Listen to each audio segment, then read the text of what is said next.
स्वाध्याय प्रणेते पूजनीय पांडुरंग शास्त्री आठवले यांच्या जीवनावरील सत्याधिष्ठित कादंबरी देह झाला चंदनाचा. लेखक राजेंद्र खेर. वाचक स्वर राहुल सराफ. भाग 21.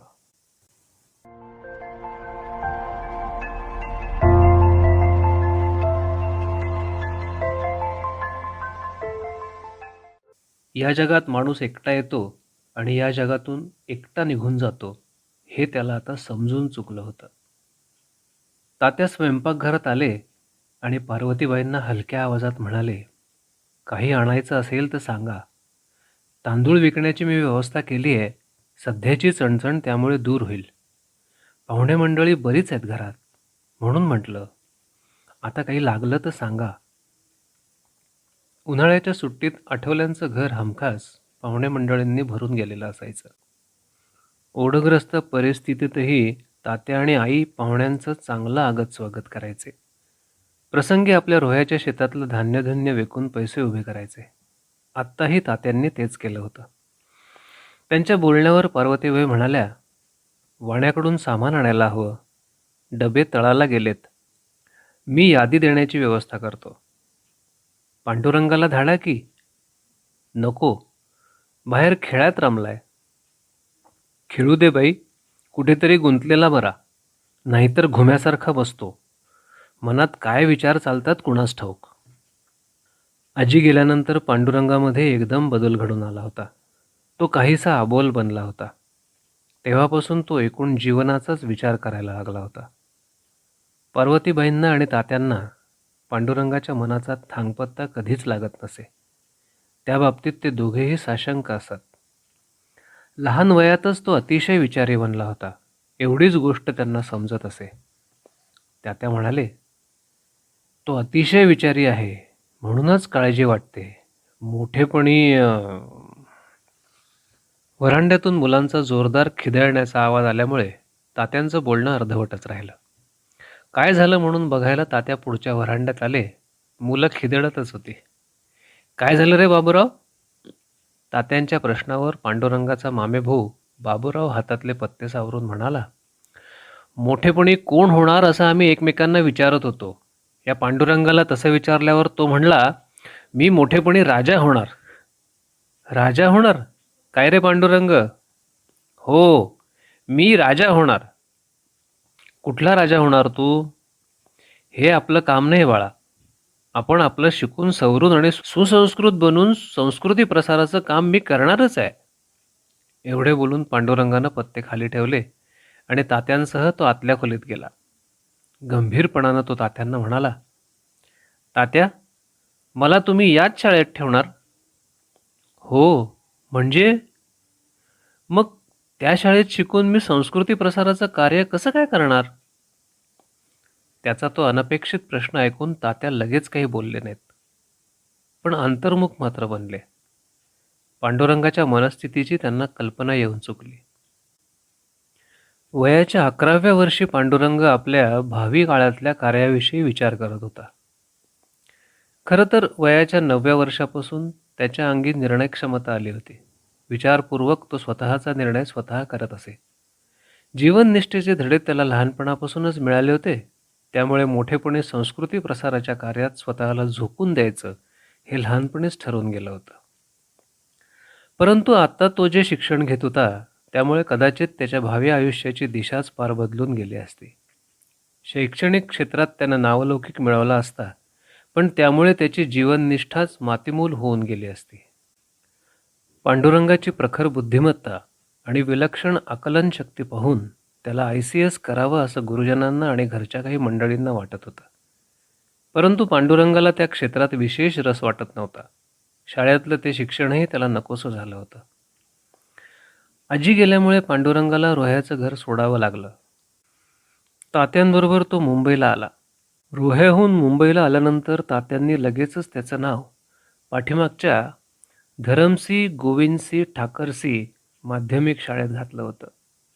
त्या शाळेत गेल्यानंतर आपण एका वेगळ्याच विश्वात येऊन पडलो आहोत की काय असं पांडुरंगाला झालं होतं. रोह्याच्या निसर्गरम्य मुक्त वातावरणात बालपण व्यतीत केल्यानंतर त्याला मुंबईच्या संकुचित शहरी वातावरणात समरस होणं सुद्धा काही काळ अवघड गेलं होतं. पांडुरंग मुंबईत येऊन दाखल झाला, तेव्हा मुंबईला एका बड्या शहराचं स्वरूप प्राप्त झालं होतं. मुंबादेवी हे ग्रामदैवत असलेल्या मुंबापुरीचा गेल्या 150 वर्षात झपाट्यानं विकास झाला होता. इंग्रजांचा अंमल सुरू होण्यापूर्वी मुंबई हे एक खेडेगाव होतं. विशेष करून तिथे कोळी, आगरी, भंडारी लोकांची वस्ती होती. मच्छीमारी करून ते लोक आपला उदरनिर्वाह करत. साष्टी बेटात या खेडेगावाचा अंतर्भाव होता. हे साष्टी बेट पोर्तुगीजांकडून इंग्रजांना आंदण म्हणून मिळालं होतं. तेव्हापासून तिथे इंग्रजांचा अंमल सुरू झाला होता. इंग्रज हे दर्यावर्ती आपल्या राज्याच्या संरक्षणासाठी त्यांनी हे समुद्र वलयांकित मुंबई बेट पसंत केलं आणि तिथेच आपली मुंबई इलाख्याची राजधानी प्रस्थापित केली.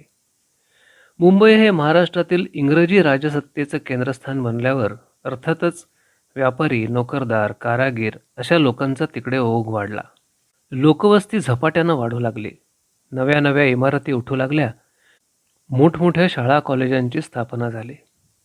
एकेकाळच्या या खेडेगावाचं स्वरूप 1930 सालापर्यंत पार पालटून गेलं होतं.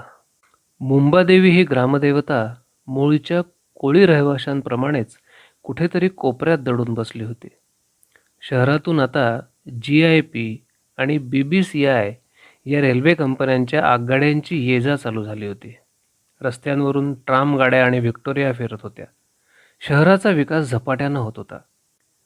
गिरगाव, काळबादेवी, फोर्ट या भागात दुतर्फा असलेल्या प्रचंड इमारती, त्याचबरोबर हायकोर्टाची इमारत, राजाभाई टॉवर, सेक्रेटरिएट अकाउंटंट जनरलच्या ऑफिसची इमारत, महानगरपालिकेची इमारत, रॉयल एशियाटिक लायब्ररी, बोरीबंदरचं विस्तीर्ण रेल्वे स्टेशन ही ठिकाणं मुंबईत नव्यानं आलेल्या माणसांनी पाहिली म्हणजे आपण गंधर्व नगरीत तर आलो नाही ना, असा त्याला भास व्हायचा.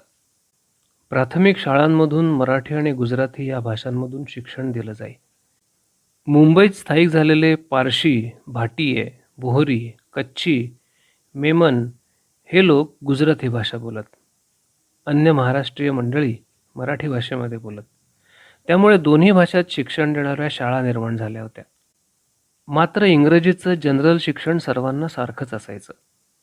Elphinstone high school, Wilson high school, Saint Xavier high school अशी मोठमोठी हायस्कूल्स तिथं होती. फोर्टमध्ये भरडा हायस्कूल होतं, तर गिरगावात धरमसी गोविंदसी ठाकरसी हायस्कूल होतं. गिरगाव परिसरातील बहुतेक मुलं त्याच शाळेत जात. मुंबईतला माणूस तेव्हापासून आपल्या दैनंदिन कामात गुरफटून गेला होता. त्यामुळे राजकारण किंवा स्वातंत्र्य लढा या गोष्टीत तो स्वतःला झोकून देऊ शकत नव्हता. तरी पण टिळक, गांधी, जमनादास मेहता, फिरोजशहा मेहता अशा राजकीय नेत्यांच्या लाखाच्या सभा मुंबईकरांना पाहिल्या होत्या. लोकमान्य टिळकांचा मृत्यू बघितला होता. स्वातंत्र्यवीर सावरकरांचं प्रखर तेज अनुभवलं होतं. त्या तेजाने तर लोकांचे डोळे दिपून गेले होते. परंतु ते तेज 1924 सालापासून रत्नागिरीत अडकून पडलं होतं. मुंबईकरांनी अशा अनेक घटना दैनंदिन कामं सांभाळून पाहिल्या होत्या, ऐकल्या होत्या. त्या काळी बहुतेक लोक नोकऱ्या करीत. भाटिये, गुजराती, गुजर, बोहरी ही मंडळी व्यापारात आघाडीवर असत. गिरगावातला मराठी माणूस मात्र नोकरीत अडकलेला असायचा. गिरगावात झावबाची वाडी, हेमराजवाडी, फणसवाडी, बेरोज लेन इत्यादी चाळींमधून मराठी माणूस दिसायचा. ही मंडळी एकमेकांच्या सुखदुःखात सहभागी होऊन एक दिलानं राहायची. चाळीतल्या अनेक समस्यांना तोंड देत हसतमुखानं कालक्रमणा करायची. पाण्याची समस्या तर नेहमीच असायची. कित्येकदा तिसऱ्या मजल्यावर पाणी चढत नसे. मग त्या मजल्यावरची मंडळी तळमजल्यावर असलेल्या विहिरीतून पाणी उपसायची. गिरगावातल्या नवलकर बिल्डिंगमध्येही काही वेगळं नव्हतं. वैजनाथ शास्त्रींचं बिऱ्हाड पहिल्या मजल्यावर होतं. तरीही त्यांना तळमजल्यावरच्या विहिरीतूनच पाणी भरावं लागे. 1914 साली तात्या नवलकर बिल्डिंगमध्ये राहायला आले त्यावेळी बिल्डिंगचं बांधकाम चालू होतं. गिरगावातल्या अन्य चाळींपेक्षा नवलकर बिल्डिंगचं बांधकाम सुबक होतं. आजूबाजूला फारशी वस्ती नव्हती. फक्त पाठीमागच्या बाजूला काही वाड्या होत्या. समोरच्या बाजूला दूरवर चौपाटी दिसायची. पांडुरंग तिथे राहायला आला तेव्हाही नवलकर बिल्डिंगमधून ती पश्चिमेकडची चौपाटी दिसायची. त्या बाजूनं भरपूर वारं यायचं. त्यामुळे ऐन उन्हाळ्यातही पंख्याची आवश्यकता भासायची नाही. कोंदटपणा जाणवायचा नाही. त्या जागेत सलग 3 खोल्या होत्या. पुढे सामायिक व्हरांडा होता. घरात प्रवेश केल्याबरोबर 10 चौरस फुटी बैठकीची खोली होती. बैठकीची खोली आणि त्या पुढची खोली यामध्ये लाकडी पार्टिशन होतं. त्यालाच एक लाकडी दरवाजा बसवला होता आणि त्या पलीकडे थोडंसं लांबरुंद स्वयंपाकघर होतं. इमारतीमधली सगळी घरं अशी एक प्रकारचीच होती. जिना चढून वर आलं म्हणजे उजव्या बाजूला आठवले राहत होते, तर डाव्या बाजूला घैसास राहत होते. घैसास हे पार्वतीबाईंचं माहेर. पार्वतीबाईंचं सासर आणि माहेर एकाच ठिकाणी होतं. या घैसास मंडळींवर देवाची अवकृपा झाली होती. घरात अनेक जणांचे अकाली मृत्यू झाले होते. कोणाची पत्नी गेली होती तर कोणाचा पती. त्यामुळे घरावर अवकाळा पसरली होती. घैसास मंडळींना पार्वतीबाईंचा म्हणजे पर्यायानं आठवल्यांचाच काय तो आधार होता. तसा आठवल्यांचा बऱ्याच जणांना आधार होता. घरात 13-14 लोकांचा रात्रंदिवस राबता असे. ओळखीची किंवा नातलग मंडळी त्यांच्याकडे वर्षानुवर्ष मुक्काम ठोकून असत. कुणी कामानिमित्त तर कुणी शिक्षणासाठी तात्यांकडेच राहिला असे. तात्याही प्रत्येकाची यथाशक्ती आणि विना तक्रार सोय बघत. सुट्टीच्या दिवसात तर आठवल्यांचं घर भरून गेलेलं असे. आताही उन्हाळ्याची सुट्टी लागली होती आणि तात्यांचं घर मुलामाणसांनी भरून गेलं होतं.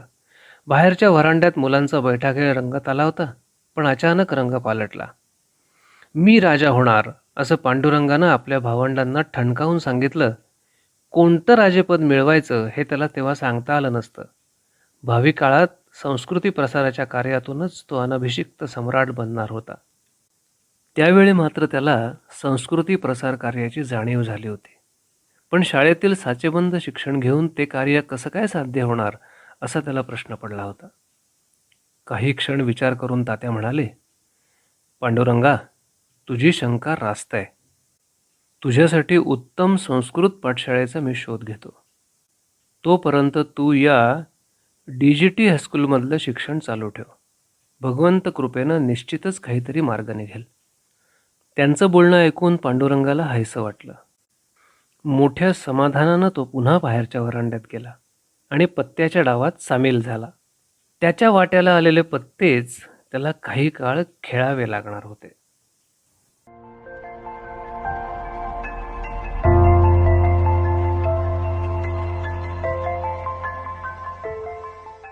देह झाला चंदनाचा. लेखक राजेंद्र खेर. वाचक स्वर राहुल सराफ.